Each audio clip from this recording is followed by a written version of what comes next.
I think that there are three truths to hard conversations. And here's the first one. They usually come with some level of anxiety. Leading up to it, you're anxious about it. You're maybe playing out scenarios in your mind. If you're anything like me, you're thinking, okay, he's going to say this, and then I'm going to say this, and they're probably going to say this, and so I'm going to say this. And so there's some level of anxiety that comes with these conversations. Truth number two is that they are usually with people we have to see again. And therein lies a little bit of the stickiness, right? That's a harder thing because you're thinking to yourself like, okay, if this conversation goes great, awesome. Our future interactions are going to be incredible.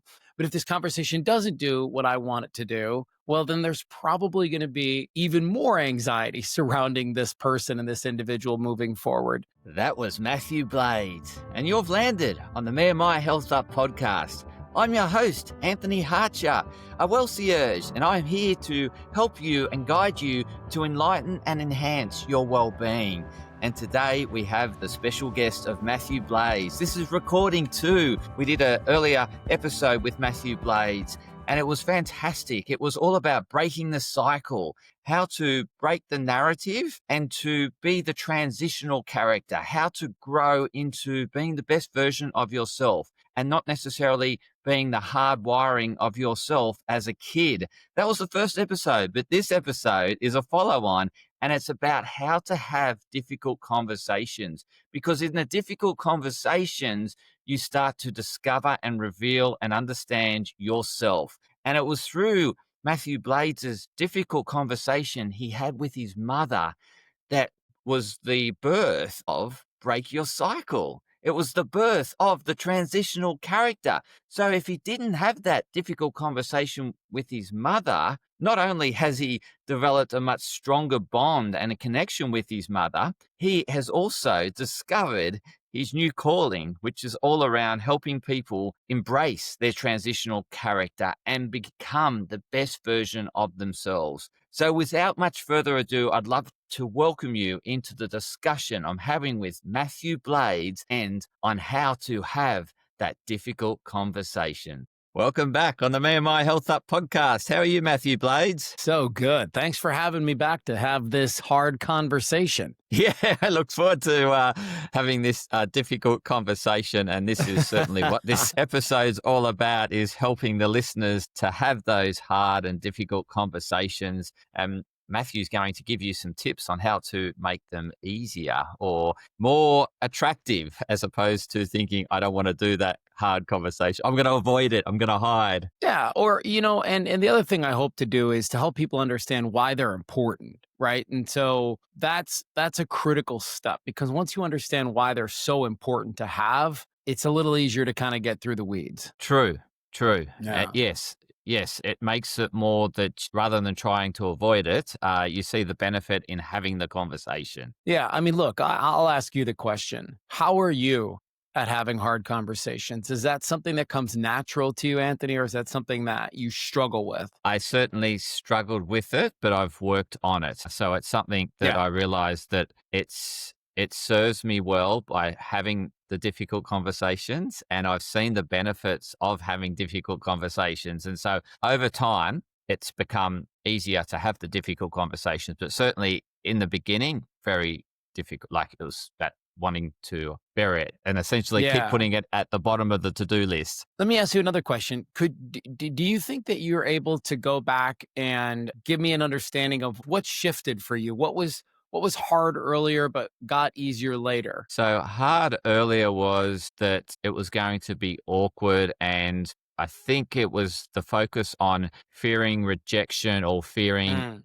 the worst outcome, and not having much of a focus on what would be the upside of having the conversation. So yeah, I was focused on the negative side, and that's what I just created the barrier in essence. Yeah. Well, it's easy to do, right? And here's the thing, like we all know, if you're plugged into any kind of new agey sort of science, you believe and you buy into this concept that the brain believes what you tell it. And so if you are going into the conversation going, this is going to be terrible, this is going to be awful, well, congratulations, it probably will be, right? But if you walk into it going, I don't know what's going to happen here, but I know I need to do this, and I'll accept whatever outcome comes to me, That's a different kind of mindset for somebody. Yeah, totally agree. So, how do we flip the script so that we can very much implement what you've just shared there? Yeah, let's go. Let's dive in, man. Yeah. So here's how I feel about this. I think that there are three truths to hard conversations. And here's the first one. They usually come with some level of anxiety. Leading up to it, you're anxious about it. You're maybe playing out scenarios in your mind. If you're anything like me, you're thinking, okay, he's going to say this, and then I'm going to say this, and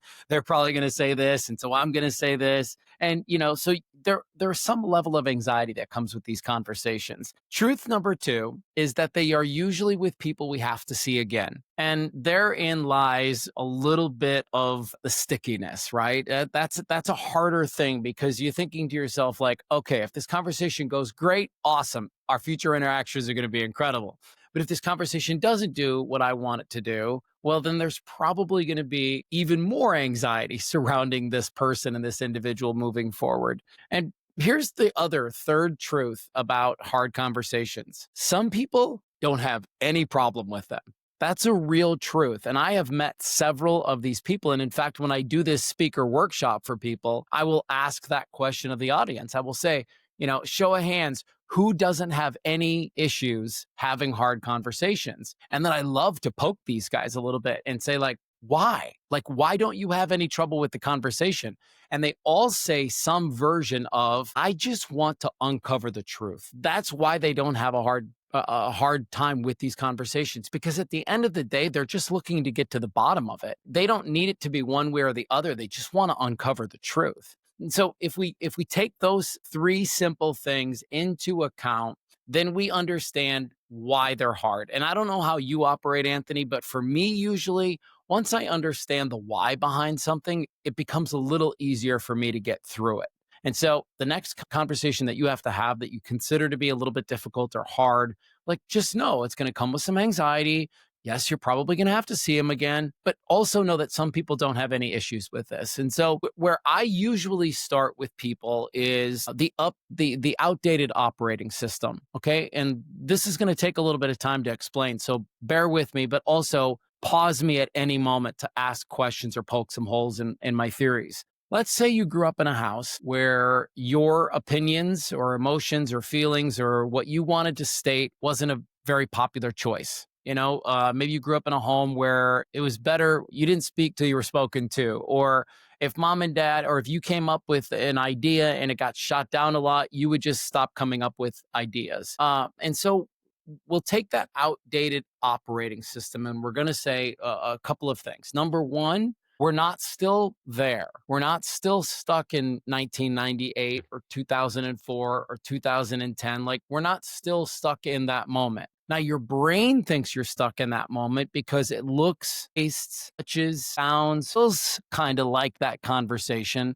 but it isn't that exact same conversation. It's a different time, different period of our life. And so I'll put it to you another way. When people struggle, and I was one of these folks, and you admitted earlier on, and thank you for that you were one of these folks. It's like you walk into this conversation running Windows XP.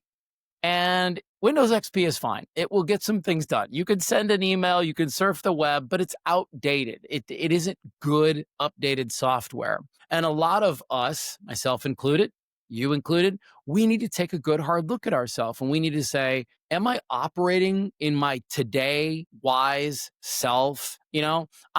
I'm a grown man now, or I'm a grown woman right now. I'm not that little 8-year-old girl that got shot down by mom and dad. I'm not that teenager that got shut down by that boy or that girl or that teacher or that coach. It just feels that way. And that's the outdated software, if you want to call it that. And so, when I always share with people is, if you have an iPhone or a Droid phone, every now and again, they send you this thing and they're like, hey, we need you to do this software update. And you don't even think about it. You're like, absolutely, I'm doing the software update because it's going to make my phone more efficient. It's going to make my phone better. We have to do the same thing. And that's probably one of the biggest reasons that people struggle with hard conversations is because they're bringing an outdated system to the conversation. So I'll pause it right there and just ask if you want to go any deeper in any of those places. Yeah, I think Back to the beginning when you mentioned that third point about having difficult conversation. Well, the third point I think was that some people like having these difficult conversations because, in essence, they want to find the truth. But that can also be scary too, right? So, actually revealing the truth, think, do I really want to know that, or do I want to believe the story that I believe in, right? Like there's that hesitation to the thinking uncovering the truth could reveal something that I'm a bit scared to, like it's sort of, yeah, it's unearthing something deeper down. And I don't know It's a if I'm great ready for that. observation. Yeah. It's a great observation. You're absolutely right. Like some people are scared of the truth. Some people are afraid of what they're going to find out. What did Jack Nicholson say in A Few Good Men? You can't handle the truth, you know? And that's true for some people. And so that's why it gets scary because this conversation might show you something about yourself or the other person that you're not ready to see or you don't want to see. And so I love what you just articulated. It's so true. Yeah. And I really like your approach to how to have this conversation. I think that makes total sense is that you've evolved over time. You're not that old character. You've got new knowledge, new wisdoms. Yeah, what's happening to you in that moment or before you're about to have that moment is that you're taking yourself back in time and reliving what it was like being that old character. And like that's very much that survival mechanism kicking in the body thinking, am I ready to take on this fear? Am I, yeah, it's like, Right. yeah. It's true. And sometimes, we get too attached to the outcome. And, I'm not a mind reader, Anthony, but I'm pretty good at reading people. And thus I am decent. I am decent at predicting how people are going to react to conversations. And the lie that I told myself for a really long time was I've already sorted this out of my mind how this is going to go. And I don't even need to have the conversation because I know how this is going to end. And I'll share with you a really quick story that I think kind of articulates this. When I decided to walk away from my radio and television career 4 years ago, you can obviously understand that that was a very big decision. This was a career that I had for 28 years. I was right in the middle of my contract. I had no business wrapping up when I wrapped up. And I mean to tell you, I was so anxious about having these hard conversations because I had to talk to a lot of people about this decision. I had to talk to my wife and my kids. I had to talk to my station and all of the people that were wrapped up in that conversation, including my co host, my program director, my salespeople, my events and program promotions team. There were a lot of people that I had to have a really difficult conversation with. And the day that I decided to go, after I had ripped off the band aid and had the hard conversation with my wife and my kids, the next conversation that I knew I needed to have was with my program director and my co-host and my agent. These are three people who rely on me daily. I mean, when you do what I did for a living as a morning radio host, the radio station is built around you. And so me ejecting myself from the captain's chair is going to create a situation for them. And I remember the day that I decided I was ready to tell everybody, and I asked for a meeting for my program director and for my co-host, and I sat the both of them down. And this is some of what I want to talk about. Now, when it comes to having hard conversations, one of the ingredients that people leave out is honesty. Okay. They usually skirt around the truth. They don't want to examine the truth or maybe even worse yet, they don't know how to be truthful. They don't know how to articulate what they think and how they feel about it. And so it just kind of comes out in this jumbled, garbled mess, and it gets a little crazy. And so I sat both of my program director and my co-host down, and I said, listen, I love what I get to do every day for a living. My body is telling me that something's really wrong here. My mental health is telling me that something's really wrong here. And I don't believe that I can keep this going. I just don't think that I have it in me anymore. I've exhausted every option that I have. And I hope that you can understand that this isn't about you. This isn't about the radio station. This is about me just trying to stay alive for my wife and kids. And I don't know that I can if I keep doing this? That's honesty. And when you're that honest with people, you leave them little choice, right? Like usually when you have that kind of a conversation with somebody, they're going to meet you where you are. And what happened in that moment, and here's what I expected to happen, by the way. What I expected to happen was, okay, cool. We'll write you out of your contract. Friday's going to be your last show. Thank you very much for coming. Turn in your key card. That's what I thought they were going to say. What they said instead was, hey, what if we give you 3 months paid vacation or leave from your position and we revisit this in 3 months and we see where you were? And I said, guys, this is not a 3-month break kind of a thing. This is I need to make a major shift in my life. We talked about it a little bit more. And what they said was, how about you finish out this last 4 months of your contract? We'll give you the opportunity to let people know what's happening and what you're going to be doing. We'll give you a chance to say goodbye to the audience.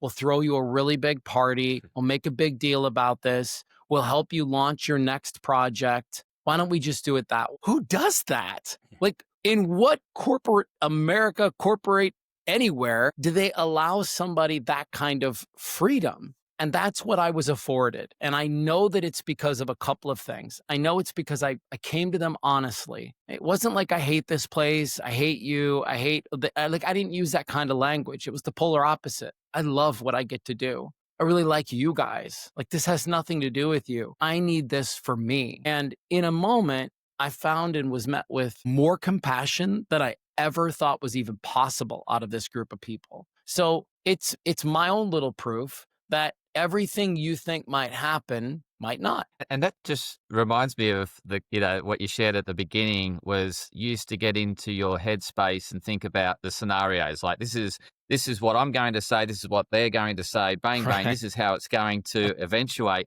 And I'm thinking that's very much in the brain. It's all brain in essence. And you're, playing it out in the brain and bringing in the imagination and whatnot. And I'm thinking in terms of how you evolved and what you're sharing now is very much speaking from the heart. It's saying, disconnect the brain. The brain can come up with scenarios and logic and all that sort of stuff.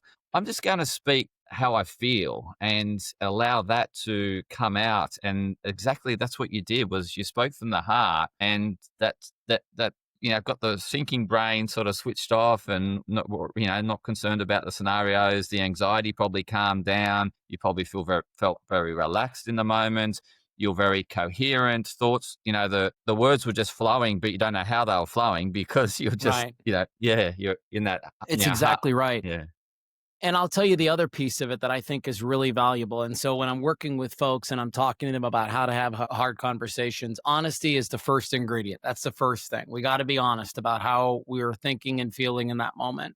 But the other thing that's really important is the words you choose to use, the tone in which you deliver them. I think about meetings that I had along the way where people delivered news to me, but they delivered it with such poor word choice, or their tone was so aggressive or so anger or just filled with, I don't know, just something that didn't feel good. And therefore their words don't land well with us. And I really want to take this moment to encourage people to, as I always say, air check your life. Like, look at the way you're operating your life. When you have to have hard conversations, how would you like to be the other person? How do you think that other person is looking at you? How do you think you're coming off, right?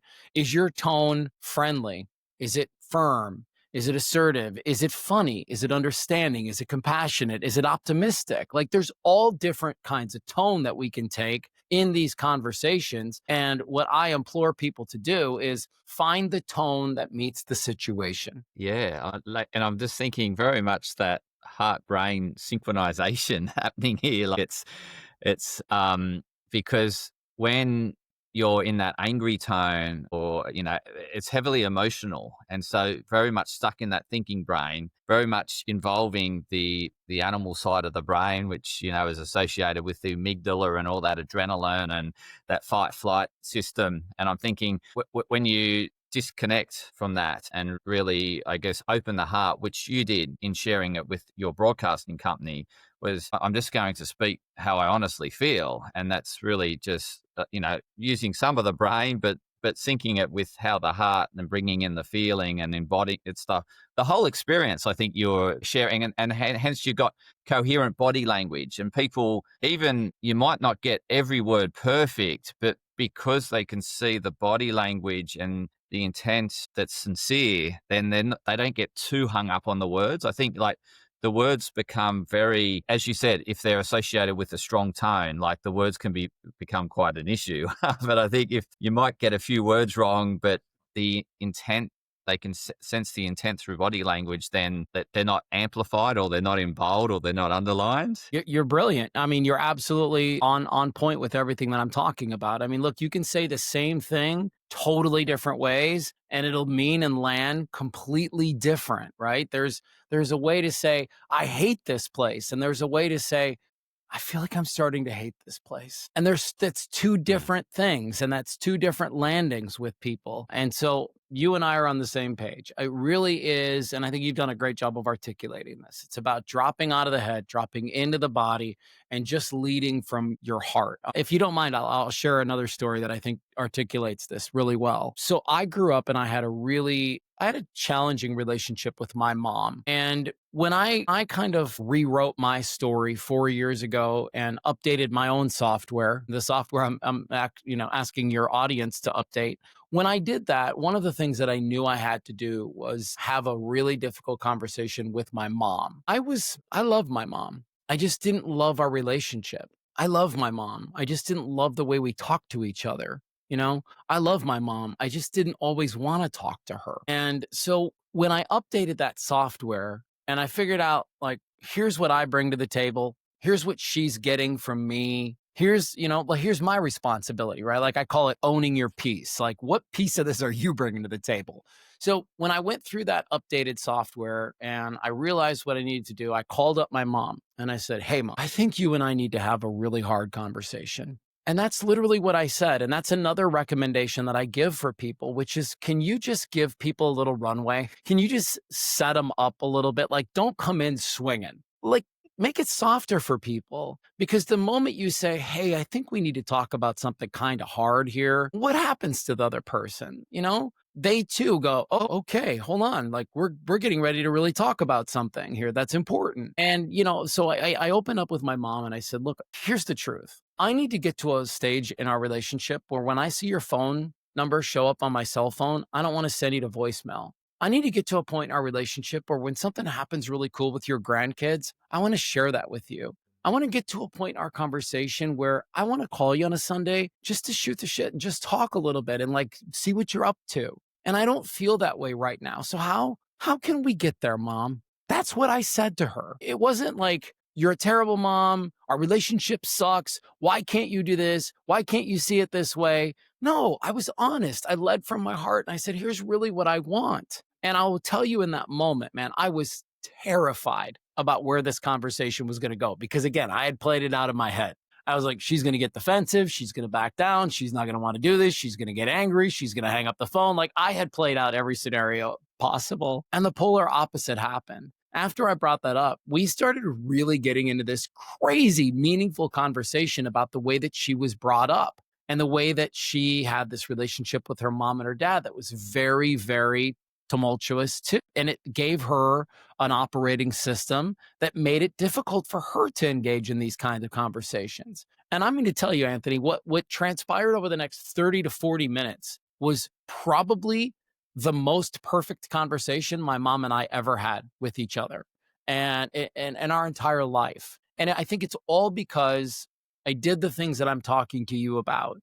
I was honest. I was really careful with my words. I was really careful with my tone, but I was also direct. I didn't beat around the bush. I went right through it. I think that's the best way to say it. Like, I didn't mince words. I didn't get scared about saying certain things. I just told her what was on my heart in a meaningful way. And what transpired was an unbelievable conversation that, if I'm being honest with you, provided me an incredible amount of freedom. I just felt so relieved after having that conversation. Yeah, that pressure that had been building up for decades is finally Yeah. been, yeah, it's like, it's incredible. And as you said, decades of pressure relieved in 40 minutes. Like, how profound. And I'm thinking, is that where the initiation or the thought that came into your mind about breaking the cycle, this transitional character? We've got to break this generational cycle of this is how I've been brought up. This is how I'm going to bring you up. And did that was the borning or the birth of Yeah. your initiative around break the cycle, transitional character? Without question, right? Yeah. Because as we talked about in our last conversation, and that's a lot of what I'm talking about when I say I updated my software, I updated my operating system, and now I operate as the transitional character. And so if the transitional character is here to end dysfunction, break cycles, make life better for future generations, well, they better get to it. And part of getting to it is starting to deal with some of these hard conversations. So you are absolutely on point. And the other one that came up when you were sharing that story was you mentioned you led with, we're going to have a hard conversation. And then you said, okay, my mother then thought, or this is what I was thinking my mother was thinking, was this is an important conversation. And then I'm thinking from your mother's perspective is important conversation you want to have, therefore I'm important to you. So I think having that link and you leading with hard, then she's thinking, well, you wouldn't be having this conversation with me if I wasn't important to you. If I was insignificant, Great you observation. you just move on with life. Like just thinking, my mother's not important to me. I don't want to bring my mother along for me, with me for the rest of my life. I'm happy for letting her to go to voicemail. I'm happy not to share stories with her, but and then what I loved was in what you shared was after importance, you said the word meaningful. It was the most meaningful conversation. So we sort of went from this at the surface hard, and then we're going down the iceberg, like it's okay. Yeah. It must be important. And that's what leads to a hard conversation. But deep down there's meaning. And through meaning, we discover the truth, or your mother revealed her upbringing. And she's just saying, Right. this is the way I was brought up. This is the way I thought you bring children up. This is the way I thought a mother-son relationship should be. Right. It's so true, man. You are absolutely on the button. It's probably one of the most reached for tools in my toolbox when I know I have to have a hard conversation is I just set them up differently now. And, like if I have to have a hard conversation with my wife, sometimes I'll say something like, look, I don't have the answer to this, but I do feel like it's a sticking point for us right now. And I just want to figure it out. Will you help me? And there's such a different thing that happens when you lead into difficult conversations with people like that. I remember I had a hockey coach, and I oversee a hockey program here for youth athletes in Phoenix, Arizona, of all places. Yes, we have hockey in Phoenix. And we had a coach who on a tournament had a little bit too much to drink. And the next day, the kids had a game at 9:00. And I heard from several of the children that you could smell alcohol on this coach's breath at the game the next day. And so I knew I had to confront this guy. I knew I had to call him, and I had to have this kind of hard, maybe not hard, but awkward conversation with him, right? And when I got him on the phone, I said, "Hey, Mark, how's it going?" And he said, "Good." And I said, "Hey, buddy, I need to talk to you about something right now that's a little bit uncomfortable, but I hope you know that I'm coming from a place of love.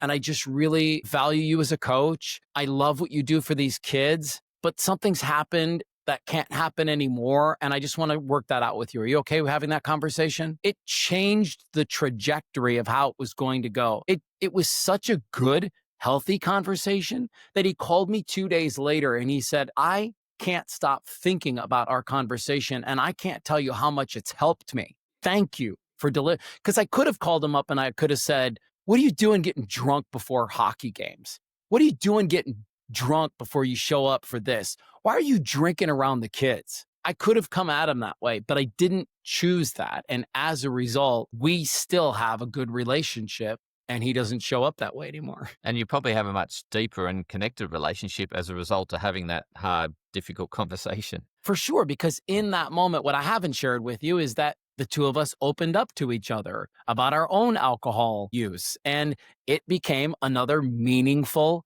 conversation. And I just believe in my whole heart that is available to everybody. Now, don't get me wrong. Sometimes you're dealing with a character who is not interested in moving the needle and not having a productive conversation. Okay, you just need to say to yourself, as that older, wiser, mature you, going, all right, it's not the time, it's not the place, because there is a time and a place to have these conversations. It's not always in the heat of the moment that it's a good thing to bring it up. Most of us need to practice that 24-hour rule and then come back to it when the emotions are settled down a little bit and we can come at it from a place of honesty. Have that time out.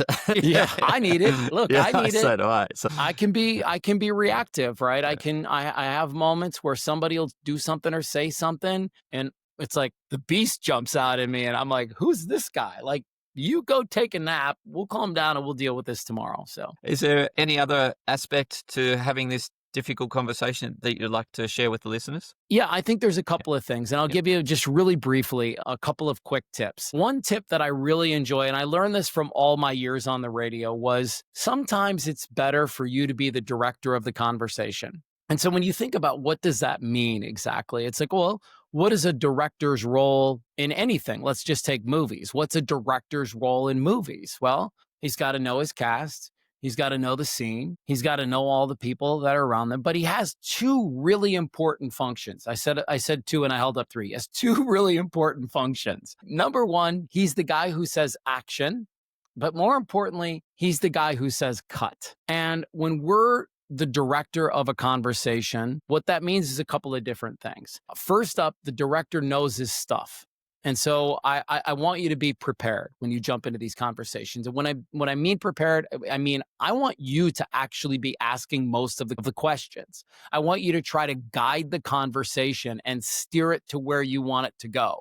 And when it doesn't go in the direction that you want it to, cut. Scene's over. We're moving on to a different scenario. Maybe it's time for this conversation to happen at a different time or a different place because either people are in the mood for it. It's my experience that this is a real big truth for me, and your audience will love this. I think you'll love this. I have yet in my entire life, Anthony, I have yet to meet a person who doesn't really like to talk about themselves. Like, people love talking about themselves. And as the director, you can like literally just lace them with question after question after question and allow them to talk about themselves. Because at the heart of every difficult conversation, I believe there's this little like curiosity. That's really what you're trying to get to the heart of. It's like, why does this keep happening? Or why is this here? Or why are we dealing with this? And if you're the director and you ask really good, meaningful questions and you allow somebody to talk about themselves for 3-5 minutes, there's this really cool thing that happens to them. They disarm. The ego goes, man, this is a great conversation. This guy, like, I'm just talking about me. I love this conversation. I'm having the greatest time ever. And then you steer it to where you need it to go. Tip one, I would say, would be, be the director. Don't be afraid to lead the conversation in the direction that you need it to go. And again, if your fellow actor goes off script and they go to a place that you don't want to go, cut.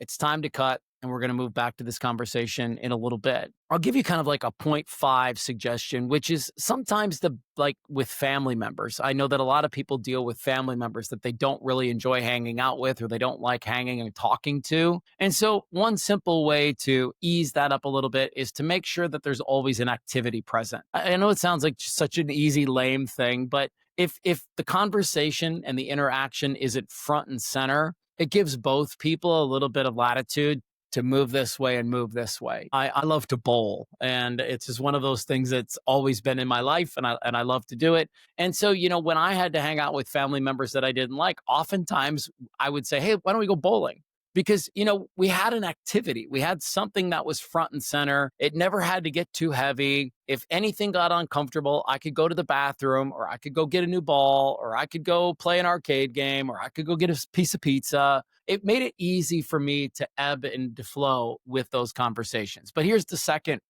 meatier tip, if you will, which is set some boundaries for yourself. What are you willing to tolerate and what are you not willing to tolerate? Is there something that they could say that would make you go, hell no, this is not what we're doing? I believe boundaries are really important, but I think that the reason that we don't stand up for them is because it's our job. Like, you're the sheriff. So if you create the law, you've got to uphold the law. And, you let that slip with somebody a couple of times and you know what happens. Like people start to take advantage of you and they start to walk all over you. So if you try to like be the director and you have some pretty decent boundaries in place and you enforce those boundaries, I think that you'll find these hard conversations become so much simpler. I love it. I really think that what you've shared there is incredible because it does allow the conversation to go ahead because you're thinking, well,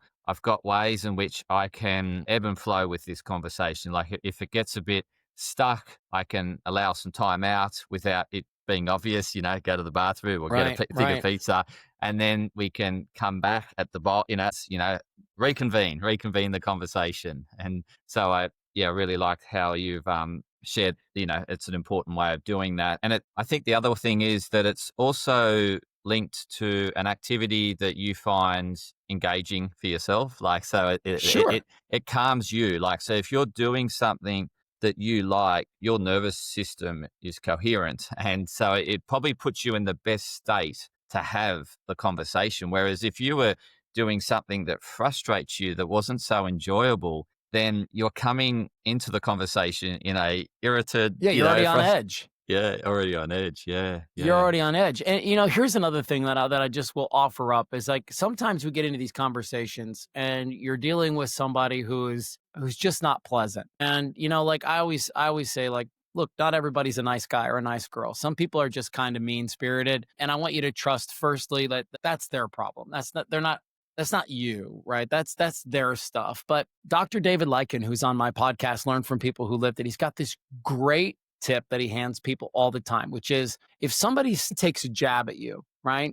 If somebody says something and you know full well in your heart, like that was a low blow. Dave's advice is actually to look at them and pause for a second after they say it and look at them and say, ouch, did you mean for that to hurt me? And then wait, like just wait. Don't say anything more. Let them sit in their crap. Let them sit in that moment, because what you'll find is that most people go, they back it up, right? No, I mean, I was just joking, or I'm sorry. You'll find that most people back it up. And the cool thing about that is that's one way to enforce a boundary. It's a really nice, pleasant way to enforce a boundary, right? You don't have to smack somebody in the jaw.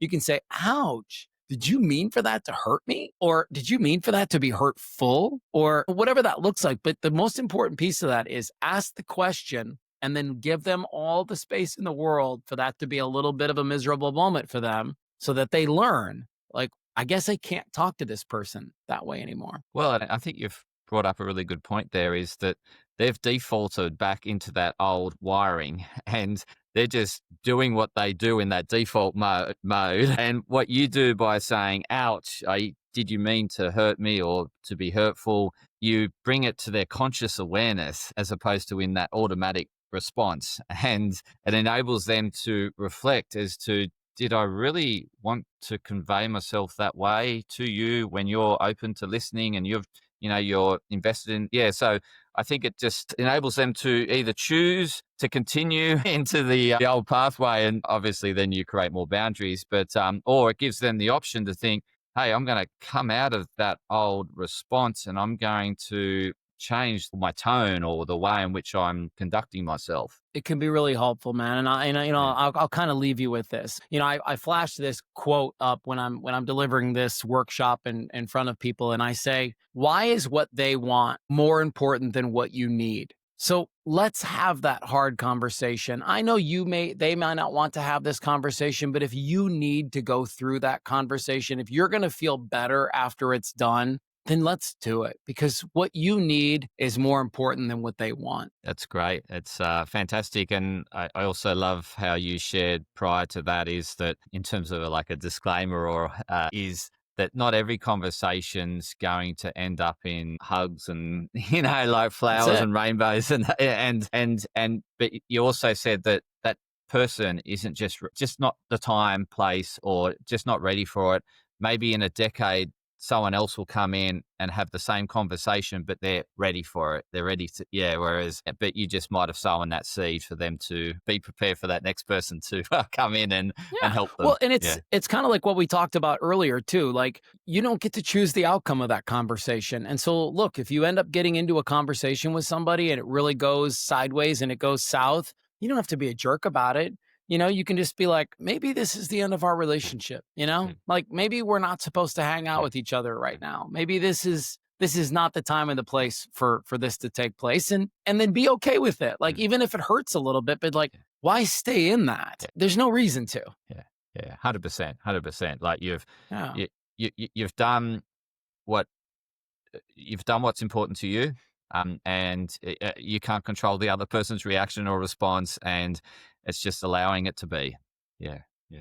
Yeah, right. I said it this morning. I was talking to the kids at the Durango Detention Center where I work a couple of times out of the year, and I said, "Hey, look, man, maybe there is no good, there is no bad, there just is." Yeah, 100%. And that's true in conversations too. Like, maybe it's not good or bad, it just is. Yeah, it is. Absolutely.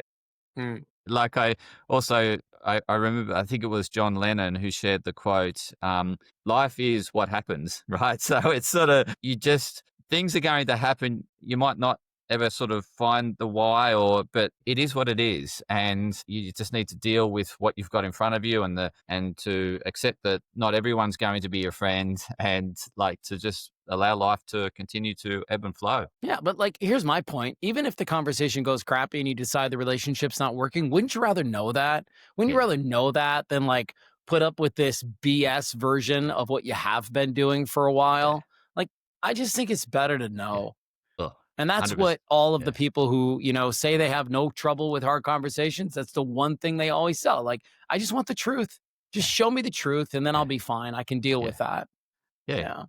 You're no longer wasting your time, like wondering if the relationship's going to grow and prosper. You know that it's not. And so therefore you just move on with your life. Yeah, absolutely, man. I can't thank you enough for helping me like kind of talk this through, because you really did add some amazing context to how I present this and how I view this thing. And so thank you very much. I appreciate it. Thank you for, enlightening the listeners with this awesome conversation, and articulating it in a way that's going to enable them to move forward with difficult conversations. So I really appreciate you coming on the show and sharing this. I think it's something that, is important to the listeners, obviously. And at some stage, everyone's going to have a difficult conversation. So you've really shared a great framework as to how to approach that difficult conversation. So thank you so much, Mathew Blades. You're welcome. I can't promise it'll be easy, but I can promise that you'll get to the truth and you'll figure it out. And to the listeners, please share it with others that you know that it might be in the midst of having difficult conversations. Please enlighten them, help them along their journey to have these difficult conversations so that they can move on with their life and allow themselves to grow and prosper, and the people around them. So thank you, listeners, and thank you once again, Mathew Blades. You too. Have a great day. Thanks.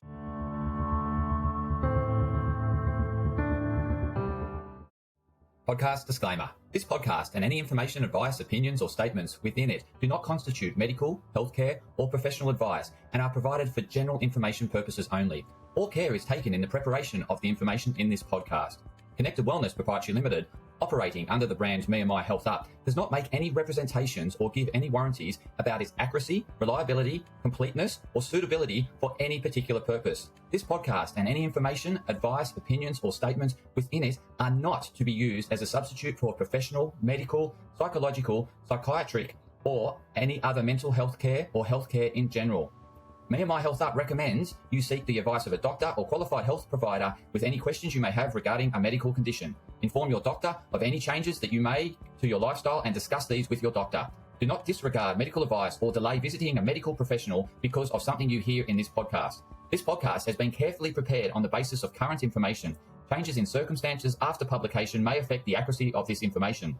To the maximum extent permitted by the law, me&my Health Up disclaims any such representations or warranties to the completeness, accuracy, merchantability, or fitness for purpose of this podcast, and will not be liable for any expenses, losses, damages incurred, indirect or consequential damages, or costs that may be incurred as a result of the information being inaccurate or incomplete in any way and for any reason. No part of this podcast can be reproduced, redistributed, published, copied, or duplicated in a form without prior permission of Me and My Health Up.